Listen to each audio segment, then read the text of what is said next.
عزیزان ملت اسلامیہ، میں نے جو قرآن مقدس کی آیت کریمہ تلاوت کیا ہے، اس میں باری تعالیٰ پروردگار عالم یہ ارشاد فرماتا ہے مومنوں کو خطاب کر کے کہ اے ایمان والوں، بچاؤ اپنے آپ کو اور اپنے گھر والوں کو جہنم کی آگ سے۔ یا ایھا الذین آمنوا قوا انفسکم واہلیکم نارا، بچاؤ اپنے آپ کو اور اپنے گھر والوں کو جہنم کی آگ سے، اس جہنم کی آگ سے وقودها الناس والحجارۃ، جس کا ایندھن انسان اور پتھر ہوں گے۔ وقودها الناس والحجارۃ، جس کا ایندھن، اس جہنم کا ایندھن کون ہوگا؟ انسان اور پتھر ہوں گے۔ تو پروردگار عالم ہمیں آگاہ کر رہا ہے کہ اس جہنم کی آگ سے خود کو بھی بچاؤ اور اپنے گھر والوں کو بھی بچاؤ۔ ہمیں اس دنیا میں اپنی زندگی کو آخرت کی زندگی کے لیے فکر مند رہنا ہے۔ اس دنیا میں ہی ہمیں عمل کرنا ہے اس زندگی کے اچھے ہونے کے لیے۔ اللہ تعالیٰ نے امت محمدیہ کو بہت سی فضیلت عطا فرمائی ہے۔ چونکہ امت محمدیہ کی عمر کم ہے، دیگر امتوں کی عمریں بہت زیادہ تھی، کسی کی 200 سال، کسی کی 400 سال، کسی کی 1000 سال، اس طرح عمریں ہوا کرتی تھیں۔ امت محمدیہ کی عمر بہت کم تھی۔ اللہ کے رسول صلی اللہ علیہ وآلہ وسلم کو اس کی فکر ہوتی تھی کہ میری امت کی عمر تو بہت کم ہے، تو اللہ تعالیٰ نے اپنی محبوب کے امت کے ثواب کو بڑھانے کے لیے آفر عطا فرمایا۔ جس طرح سے کمپنیوں کا آفر ہوتا ہے کہ اس وقت آپ سامان لیں گے تو ابھی گریٹ آفر چل رہا ہے، بہت بڑا آفر چل رہا ہے، یہ سامان آپ کا 80% آفر چل رہا ہے، 70% آفر چل رہا ہے، 50% آفر چل رہا ہے۔ جو سامان آپ کا 10,000 کا 5,000 میں مل رہا ہے، اور کبھی کبھی اور زیادہ سستا ہو جاتا ہے کہ آفر چلتا ہے۔ تو اللہ نے امت محمدیہ کو بھی گریٹ آفر عطا فرمایا ہے۔ مثال کے طور پہ آج جمعے کا دن ہے، یہ ہمارے لیے آفر کا دن ہے۔ جمعہ عبادت کا دن ہے، جمعہ کا پورا دن، جمعے کی رات جو رات گزری ابھی ہے، یہ جمعے کی رات، اس کا نام یہ جمعہ رات، یعنی جمعے کی رات۔ حدیث پاک میں آتا ہے کہ جمعے کے دن یا جمعے کی رات کو جس کا انتقال ہوتا ہے وہ بندہ قبر کے عذاب سے محفوظ رہتا ہے، اس کو عذاب قبر نہیں ہوتا ہے۔ اور اللہ کی ذات سے قوی امید ہے کہ جس کو نہیں ہوا تو پھر اللہ بعد میں بھی عذاب نہیں دے گا۔ علماء نے لکھا ہے کہ حشر کے میدان میں بھی اسے عذاب نہیں ہوگا۔ تو یہ امت محمدیہ کی فضیلت ہے کہ امت محمدیہ کو اللہ تعالیٰ نے آفر عطا فرمایا جمعے کے دن، جمعے کی رات کا۔ اسی طرح رمضان المبارک میں، رمضان المبارک کا پورا رمضان اور شب قدر میں تو پوچھئے مت، گریٹ آفر۔ اسی طرح سے اسی مہینے کی 15ویں تاریخ کو، یعنی شعبان کی 15ویں شب کو، جسے شب برات کہا گیا ہے، یہ فارسی کا لفظ ہے شب برات، اصل میں یہ ہے لیلۃ البرات، برات کی رات، جہنم سے بری ہونے کی رات۔ اللہ تعالیٰ یوں تو امت محمدیہ پہ نثار ہے، اس کی رحمت نثار ہوتی رہتی ہے، لیکن کچھ خاص دنوں میں، کچھ خاص راتوں میں کچھ زیادہ ہی اللہ کی رحمت امت محمدیہ پہ نثار ہوتی ہے۔ شب قدر تو بہت ہی زیادہ افضل ہے، بہت ہی زیادہ افضل ہے۔ اسی طرح شب برات کی بھی اللہ کے ہاں بڑی فضیلت ہے۔ یہ بھی ہمارے لیے ایک آفر ہے، اس رات میں ہم جاگ کر کے زیادہ زیادہ عبادت کا اہتمام کریں۔ بہت سارے لوگ ہیں جو کہ اس کی احادیث پہ تنقید کرتے ہیں، لیکن دیکھا جائے تو بہت ساری روایتیں ہیں، کثیر تعداد میں روایتیں ہیں، 15 سے اوپر تقریباً روایتیں ہیں جو بہت سارے بڑے بڑے صحابہ کرام سے روایت کی گئی ہیں۔ وہ حدیث اگرچہ لوگوں نے ان روایتوں کو سنداً ضعیف کہا ہے، لیکن اس کی سند حسن لغیرہ تک پہنچتی ہے۔ اور فضائل اعمال میں، اعمال کے فضائل کی بنا پہ، اعمال کے فضائل میں ضعیف حدیثوں کو بھی لیا گیا ہے۔ اور خود حافظ ابن تیمیہ نے، علامہ ابن قیم نے، اور تحفظ العرضی کے لکھنے والے ترمذی شریف کے شارح خود علامہ عبد الرحمن مبارک پوری نے بھی لکھا ہے کہ کی جو تعداد ہے یہ ان لوگوں کے لیے حجت ہے جو شب برات کا انکار کرتے ہیں. ایک بڑی تعداد ہے جو کثرت سے انکار کرنے پہ تلی ہوئی ہے کہ نہیں شب برات کی کوئی حیثیت ہی نہیں ہے. ایسا نہیں ہے. اس کی بڑی اہمیت ہے, بڑی فضیلت ہے.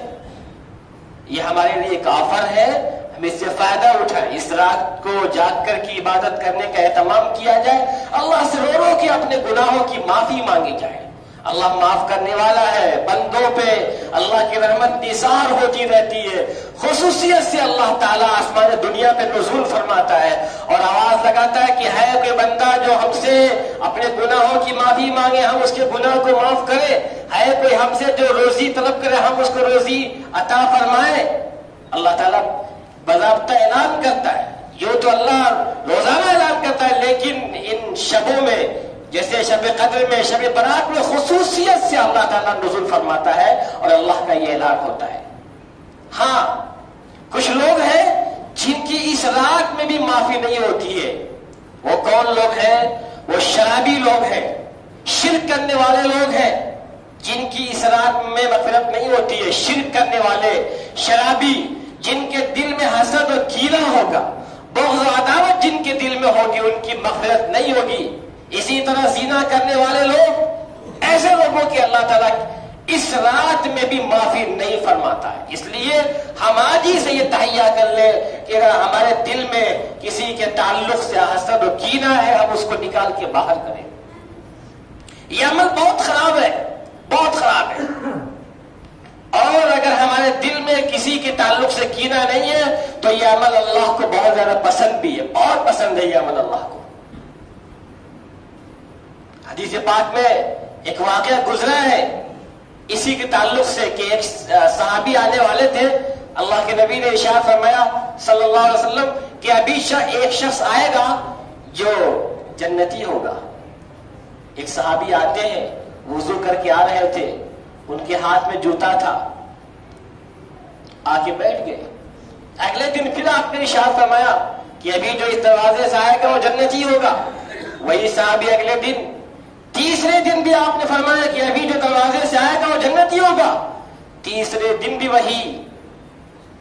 ایک صحابی عبداللہ ابن عمرو یا عبداللہ ابن عمر ان کے پیچھے لگ کے دیکھیے ذرا ان کا کون سا عمل ہے جس کی وجہ سے اللہ کے نبی نے لگاتار 3 دن جنت کی بشارت عطا فرمائی ہے. جب گھر میں گئے تو دیکھا کہ ان کا تو کوئی خاص عمل نہیں ہے. ایسا نہیں ہے کہ پوری رات جاگ کی عبادت کرتے ہیں, رات کو سوتے ہیں, آخری حصے میں اٹھ کر کے جس طرح دیگر لوگ عبادت کرتے ہیں وہ بھی عبادت کرتے ہیں.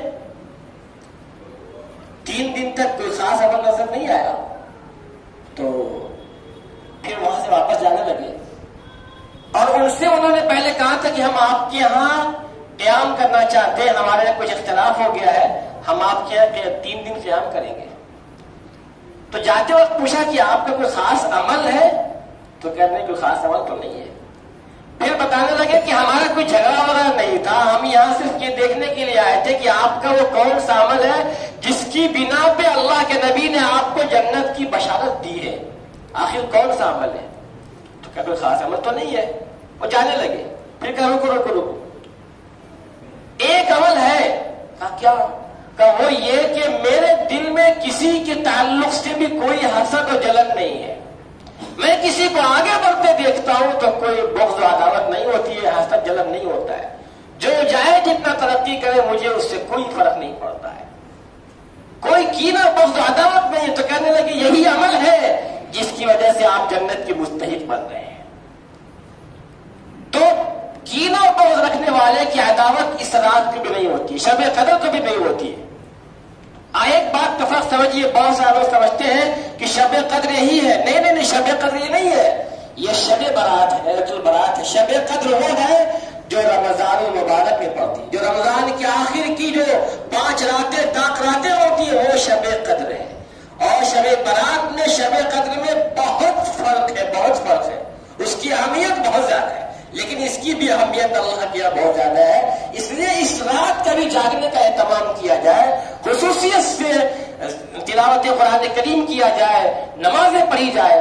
اچھا, بہت سارے لوگ نوافل کا اہتمام کرتے ہیں, نوافل کا اہتمام بھی کیا جائے, لیکن قضا ہے، فرائض قضا ہے، فرض نمازیں قضا ہیں، ان کو چاہیے کہ پہلے وہ فرض نمازوں کی قضا کو بھرے، اس میں فرض نمازوں کی قضا کو پورا کرے، اس کے بعد نوافل کا اہتمام کرے، اور زیادہ سے زیادہ اللہ کے سامنے روئے، دعا بھی خوب کرے۔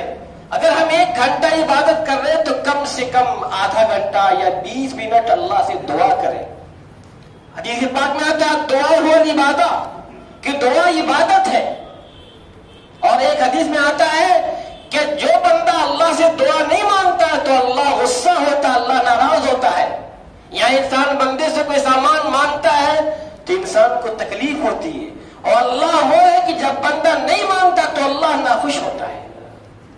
تو دعا عبادت ہے، ہمیں زیادہ سے زیادہ دعا کا اہتمام کرنا چاہیے، اور اللہ سے یہ دعا کرے کہ اللہ ہمارے گناہوں کو معاف فرما، ہمارے غلطیوں کو معاف فرما، ہمیں دنیا میں بھی اور دنیا کے بعد کی جو زندگی ہے اس میں اچھی چیزیں عطا فرما۔ ربنا آتنا فی الدنیا حسنۃ وفی الآخرۃ حسنۃ وقنا عذاب النار۔ اے اللہ ہمیں دنیا میں بھی اچھائیاں عطا فرما اور آخرت میں بھی اچھائیاں عطا فرما، وقنا عذاب النار۔ اے اللہ ہمیں جہنم کے عذاب سے بچاؤ۔ خاص کر کے ایمان پہ خاتمے کی دعا ضرور کی جائے، اس لیے کہ شیطان کا سب سے زیادہ زور مرتے وقت لگتا ہے۔ چنانچہ حضرت یوسف علیہ السلام نے فرمایا تھا فاطر السماوات والارض انت ولی فی الدنیا والآخرہ توفنی مسلما والحقنی بالصالحین۔ اے زمین و آسمان کے بنانے والے، انت ولی فی الدنیا والآخرہ، اے اللہ تو دنیا میں بھی اور آخرت میں ہی میرا دوست ہے، میرا کارساز ہے، میرا ولی ہے۔ اے اللہ ہمیں تو مسلم ہونے کی حالت میں موت عطا فرما، توفنی مسلما، مومن ہونے کی حالت میں، مسلمان ہونے کی حالت میں موت عطا فرما، اور ہمیں نیک لوگوں کے ساتھ شامل فرمانا۔ تو خاص طور سے خاتمہ بالخیر کی دعا بہت ضروری ہے، اور شیطان سے اپنے آپ کی حفاظت کی دعا کرے، اور انسان خوب توبہ کرے، خوب اللہ سے توبہ کرے، رو رو کے گریہ زاری کر کے۔ اور توبہ کی اولین شرط یہ ہے کہ ہم توبہ کریں تو جس گناہ سے توبہ کر رہے ہیں آئندہ یہ ارادہ ہو کہ اب ہم یہ گناہ نہیں کریں گے۔ اگر دل میں یہ نیت ہے کہ چلو اب تک نماز نہیں پڑھتے تھے، آج توبہ کر لیتے ہیں، اب اس کے بعد پھر نماز چھوڑیں گے، پھر توبہ کا ایسا نہیں ہے۔ اس وقت یہ عزم مصمم ہو کہ آئندہ اب یہ گناہ نہیں کرنا ہے۔ ہاں گناہ ہو جائے گا، انسان خطا کا پتلا، گناہ ہو جائے گا، بندہ معافی مانگے گا، اللہ معاف کرے، لیکن لکھا علماء نے کہ توبہ کی قبولیت کے لیے اولین شرط یہ ہے کہ جس گناہ سے توبہ کر رہا ہے اس گناہ کے لیے عزم کرے کہ آئندہ وہ گناہ اب نہیں کرے گا۔ تو خوب اللہ سے گناہ کی معافی مانگے، توبہ کرے، گریہ زاری کرے تو اللہ معاف کرنے والا ہے، خوب معاف کرنے والا ہے۔ اللہ تو دوسری امت کے لوگوں کو معاف فرما رہا ہے، ہم تو امت محمدیہ کے فرد لوگ ہیں۔ اللہ نے قوم یونس کو فرمایا تھا، اللہ نے قوم یونس کو عذاب آنے کے بعد، عذاب کے آثار دکھنے کے بعد معاف فرما دیا، ہم تو امت محمدیہ کے لوگ ہیں۔ چنانچہ اللہ نے فرمایا اسی آیت میں جب اللہ نے حضرت یونس کی دعا کو قبول فرمایا، لا الہ الا انت سبحانک انی کنت من الظالمین، جب انہوں نے کہا تھا تو رب نے فرمایا فاستجبنا لہ، ہم نے ان کی دعا کو قبول فرما لیا، ونجیناہ من الغم، اور ہم نے یونس کو اس غم سے، اس مصیبت سے نجات دے دیا، ہم نے انہیں بچا لیا۔ اور آگے فرمایا کہ اسی طرح ہم مومنوں کو بچاتے ہیں، وَكَذَلِكَ نُنْجِي الْمُؤْمِنِينَ، اسی طرح مومنوں کو بھی ہم غم سے نجات دیتے ہیں، مصیبت سے نجات دیتے ہیں۔ کب؟ جب بندہ اپنے گناہ کا اقرار کرتا ہے۔ لا الہ الا انت سبحانک انی کنت من الظالمین کیا ہے؟ یہ اپنے قصور کا اعتراف ہے، اپنے غلطی کا اعتراف ہے۔ حضرت یونس نے اپنے قصور کا اعتراف کیا کہ اے اللہ میں نے بغیر آپ کی اجازت کے اس بستی سے میں چلا آیا، یہ قصور میرا ہے۔ تو ہم نے قصور کا اعتراف کیا۔ بہت سارے لوگ کہتے ہیں یہ بڑی گرم دعا ہے، اس کو نہیں پڑھنا چاہیے، ایسا نہیں ہے، یہ گرم دعا نہیں ہے، یہ دعا قبولیت کی دعا ہے۔ جب اس کو آدمی پڑھے گا تو اللہ قبول کرے گا، خوب پڑھا جائے اس کو۔ حدیث پاک میں آتا ہے کہ جو اس کو پڑھے گا اللہ اس کی دعا کو قبول فرمائے گا۔ تو پڑھا جائے، اللہ سے رویا جائے، ایک قطرہ آنسو گر جائے گا، جہنم سے بچنے کا بیمہ ہو جائے گا، انشورنس ہو جائے گا۔ دنیا میں ہم بیمہ کرتے ہیں، انشورنس کرتے ہیں، لائف انشورنس، کتنے انشورنس ہوتے ہیں؟ بہت سے لوگ اپنے زندگی کا بیمہ کرتے ہیں تو مرنے کے بعد گھر والوں کو ایک بڑا اماؤنٹ ملتا ہے، گارنٹی ہوتی ہے کہ ملے گا. لیکن ایک حدیث سناتا ہوں آپ کو جس میں جہنم سے بچنے کا انشورنس ہے، جہنم سے بچنے کا بیمہ ہے. حدیث پاک میں آتا ہے لا یلج النار رجل بکا من خشیت اللہ حتی یعود اللبن فی الضرع، کہ وہ شخص جہنم کی آگ میں داخل نہیں ہوگا جس کا اللہ کے ڈر سے، اللہ کے خوف سے آنسو نکل آئے گا، جس کا اللہ کے ڈر سے، اللہ کے خوف سے آنسو نکل آئے گا، وہ شخص جہنم کی آگ میں داخل نہیں ہوگا تب تک جب تک کہ دودھ تھن میں واپس نہ ہو جائے. تو جب دودھ تھن میں واپس نہیں ہو سکتا ہے تو جو بندہ، جس بندے کی آنکھ سے آنسو نکلے گا اللہ کے ڈر سے، اللہ کے خوف سے، وہ بندہ جہنم میں داخل نہیں ہو سکتا ہے. لہذا ہمیں چاہیے کہ ہم روئیں. اگر ہم پوری رات جاگ کی عبادت کر رہے ہیں یا 2 گھنٹہ بھی جاگ کی عبادت کر رہے ہیں، ان 2 گھنٹوں میں کم سے کم آدھا گھنٹہ ہم تنہائی میں رو کر کے اللہ کے سامنے اپنے گناہوں کو سوچے، اپنے تمام غلطیوں کو سوچے، تو رونا آئے گا، ندامت اپنے اندر احساس ہوگا. جب روئیں گے تو اللہ گناہ کو معاف کرے گا اور اللہ گناہ کو معاف کر دے گا، آنسو نکل آئے گا تو جہنم سے بچنے کا بیمہ ہو جائے گا. اللہ تعالی ہم سب کو اس رات کا اہتمام کرنے کی توفیق عطا فرمائے، خصوصیت سے توبہ کرنے کی توفیق عطا فرمائے. وآخر دعوانا ان الحمد للہ رب العالمین.